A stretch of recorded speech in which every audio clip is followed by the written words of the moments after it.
Salam sehat. Saya Dr. Ronald SPANTI FCTA, Kepala Bidang Pelayanan Medik RSUD Dr. Haji Jusuf SK Tarakan. RSUD Dr. Haji Jusuf SK Tarakan merupakan pusat rujukan di wilayah Kalimantan Utara, di mana kami senantiasa mengembangkan pelayanan-pelayanan kesehatan. Salah satunya pelayanan stroke, di mana kami mengembangkan pelayanan stroke dengan mengoptimalisasikan penggunaan code stroke, pembentukan unit stroke, serta kedepannya kami akan mengembangkan pelayanan neurointervensi. Besar harapan kami, layanan stroke dapat sesuai dengan harapan kita bersama. Terima kasih.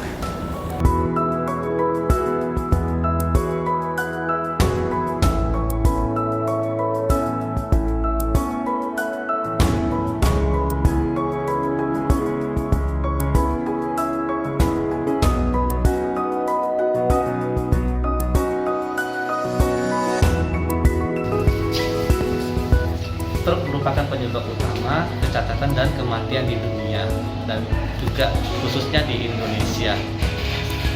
Stroke di Kalimantan Utara, stroke ini merupakan urutan kelima tertinggi di Indonesia.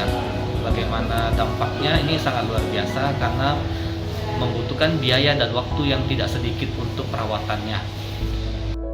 Penanganan stroke yang cepat dan tepat sangat diperlukan untuk mengurangi kecacatan yang diakibatkan oleh stroke.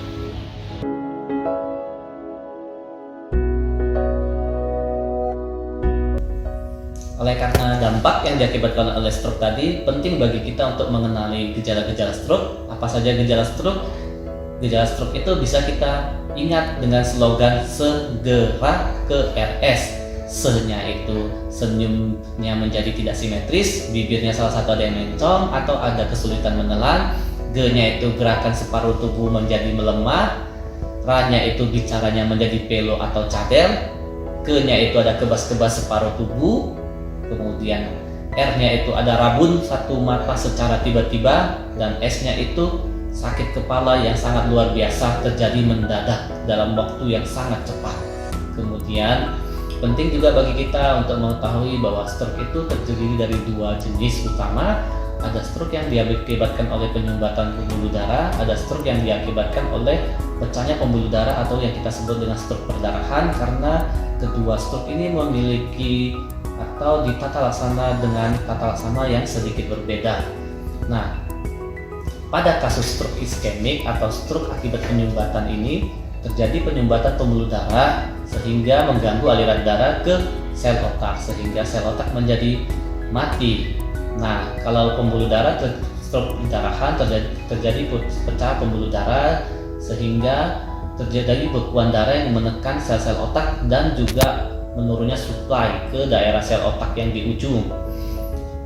Menariknya, pada kasus stroke penyumbatan ada terapi yang namanya trombolisis intravena, di mana trombolisis intravena ini merupakan pemberian obat untuk memecah sumbatan tadi melalui infus. Tapi ada syaratnya. Tindakan ini harus dilakukan kurang dari 4,5 jam setelah keluhannya muncul. Dengan penanganan yang cepat dan tepat, harapannya dengan pemberian trombolisis yang cepat ini harapannya bisa meminimalisasi dampak kecacatan yang diakibatkan oleh stroke tadi. Sebelumnya ada juga beberapa fakta yang keliru dalam masyarakat yang perlu diluruskan, yaitu stroke hanya terjadi pada lansia. Nah, ini adalah fakta yang salah karena stroke juga bisa terjadi pada usia muda bahkan anak-anak. Kemudian apabila terjadi kejadian stroke, segera menusuk jarinya dengan jarum. Nah, ini juga fakta yang salah. Karena apabila mengalami gejala stroke ditusuk dengan jarum itu tidak memberikan dampak apa-apa, tetapi sebaiknya dibawa ke rumah sakit.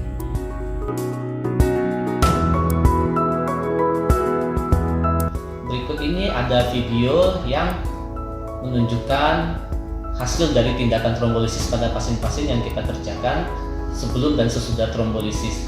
Nah, bisa kita lihat berikutnya. Ibu, diangkat tangannya bisa dua-dua. Diangkat aja. Diangkat yang tinggi, angkat yang tinggi. Oke. Sebelah kanan ibu gerakin sebisanya aja. Sebelah kanan, gerakin sebisanya ibu, nggak usah. Gerakin sendiri. Gerakin jari-jarinya, bisa nggak?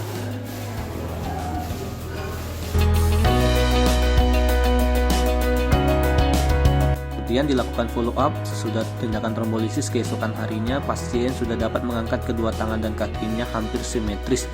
Ini menunjukkan perbaikan yang sangat signifikan.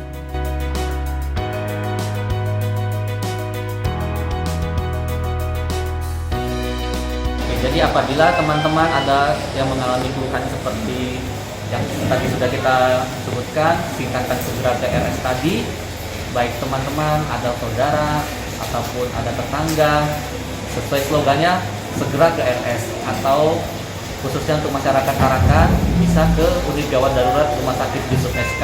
Bagi masyarakat yang berada di luar Tarakan boleh ke unit gawat darurat rumah sakit terdekat lainnya.